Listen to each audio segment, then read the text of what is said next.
Hi guys, it's Tamara back with another video. Welcome back to my channel. If you're a current subscriber, thank you so much for being here. If you're not subscribed, I encourage you to go ahead and hit that subscribe button so you can join our YouTube family. We are talking about family, and we have been talking about this now for the past maybe 3 or 4 weeks. And I'm going to continue to post videos until the beginning of the year 2019. And that's on family topics only. I'm going to continue my YouTube channel. I don't want to confuse you, but I'm going to continue to focus on families up until the first of the year, and then we're going to do a shift and we're going to do some other things. So, Thanksgiving was nice, but at the same time, I kind of felt like it was too short. Because it kind of takes me some time to like unwind, and then once I unwind, it's like time to go back. So, I'd be interested in hearing how your Thanksgiving went. Did you feel like you were in the mood this year? Did you feel like you wanted to just stay away from family? Did you kind of feel like you just wanted to be an introvert for a little bit, be by yourself and kind of be with your thoughts and your feelings and reflect? So I'm open to hearing that, especially because Christmas is coming up and there's a lot of family challenges that most of my clients and I in the past have experienced and are experiencing. And so I felt this video could focus a little bit on holiday blues and depression. It's a topic that we haven't touched on quite yet, and I want to talk about that because I also want to go into talking about how to cope with your emotions during this time of year and how to stay balanced through it all. Okay, so the benefits for you today in this video is that you're going to be able to identify some symptoms that are indicative of holiday blues and depression. And then I also want to talk a little bit about some things that you can do to help yourself and to kind of stay balanced and grounded during this time. All right, so let's just go ahead and jump in. So when you hear the term holiday blues, what do you hear? A lot of people identify holiday blues as seasonal affective disorder, SAD. SAD, seasonal affective disorder. I make a distinction because I think seasonal affective disorder is overrated in pop psychology and in mainstream society. I think a lot of people feel like cabin fever says I need medication, or I need a therapeutic light, or I need something to kind of help me. And I think it's important to identify where those emotions are coming from and what the duration of those emotions are. So for example, let's say you come to me for counseling and you say to me, I'm having a hard time adjusting to daylight savings. I get depressed because it gets darker sooner. It's colder. I feel isolated. I feel withdrawn. I feel busy. I feel overwhelmed, isolated, withdrawn, depressed, sad, anxious, restless, right? All of those feelings. Let's say you come to me with those symptoms and you tell me that you've been experiencing them now for the past month, okay? And what I would say to you, if you were my client, I would say to you, well, let's try to figure out where this is coming from. Let's look at your history. Have you had any symptoms of depression in your history? Let's also talk about your parents, your mom and your dad. Is there a genetic and biological component to the symptoms that you are experiencing, right? Did your mom have depression? Did your dad have depression? Does your family have anxiety, right? Even ADHD, right? Things to make you restless and make your attention span shorter. Okay. I would also ask you if there's been any major family changes recently, like a divorce or breakup, or your child just started first grade, or your child is struggling with saying goodbye to you at the beginning of the day when you have to separate for work and school. So I would also ask about those issues. I would also ask you for suicidal ideation, right? Or self-injurious behaviors, cutting, burning, risky behaviors, all of that kind of stuff.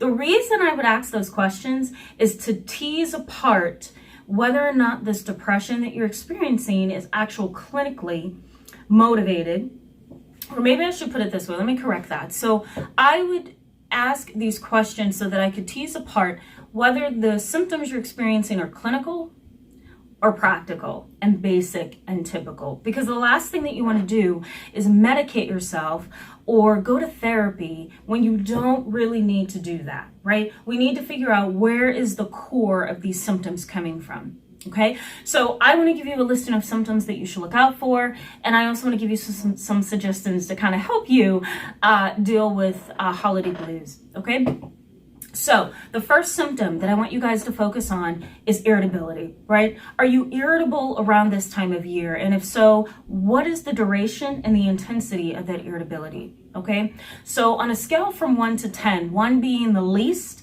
10 being the most, where's your irritability? Where would you plot your irritability on that scale? 5 being moderate, right? So 1 least, 5 moderate, 10 severe. Where would you put yourself on that scale of irritability?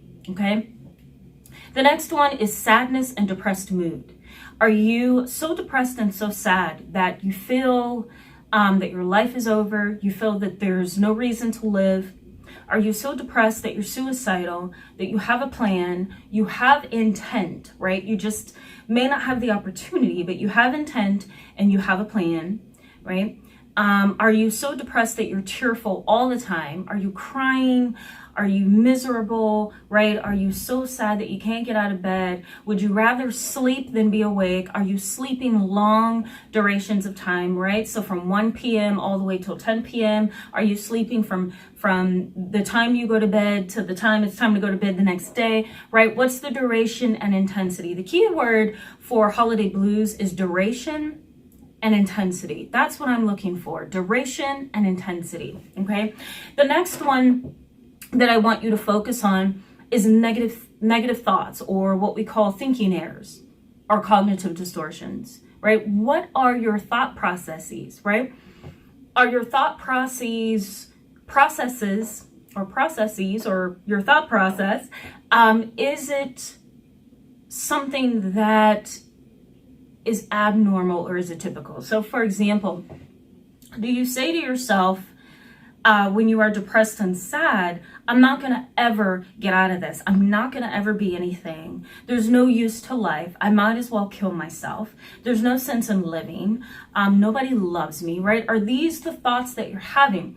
Other thoughts that I want you to focus on are polarized thoughts or black and white thinking, right? There's no gray in between. I'm not happy this holiday season, so I might as well kill myself. Or I've never had a wonderful Christmas, and so I'm going to have an awful one this Christmas, right? So those are polarized thoughts. They're black or white. There's no gray in the middle, right?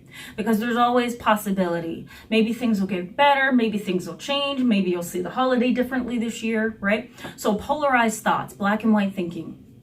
So I would ask you about that, and I encourage you to look for that as well. What are your thoughts? What is the intensity of those thoughts?